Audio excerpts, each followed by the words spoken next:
কেউ যদি তহমত দেয়, আপনি আপনার স্ত্রীর নামে স্বামীর নামে যদি তহমত দেন, সন্দেহ রোগ যদি ভিতরে যদি আপনি লালন যদি করেন, ওয়াল্লাহি বিল্লাহি তাল্লাহি আল্লাহর কসম করে বলি, আপনার এই 3.5 হাত পড়ি আল্লাহর জান্নাতে যাবেন।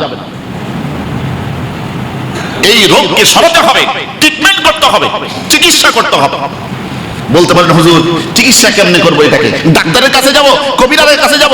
না না না, ডাক্তার কবিরাজের কাছে আপনাকে যেতে হবে না, আপনাকে আসতে হবে আলেম ওলামাদের কাছে সঠিক চিকিৎসা নেওয়ার জন্য। কুরআনুল কারীমের মধ্যে সেই চিকিৎসা আছে। আপনি পড়বেন ওয়ান টাইম যখন স্মরণ হবে, রব্বি জিদনি ইলমা। কি পড়বেন? রব্বি জিদনি ইলমা। আল্লাহ নিজেই তার হাবিব মুহাম্মদুর রাসূলুল্লাহ সাল্লাল্লাহু আলাইহি সাল্লামকে শিক্ষা দিচ্ছেন। এটার অর্থ কি? হে আল্লাহ, হে আমার রব, আমার জ্ঞানকে আপনি বৃদ্ধি করুন।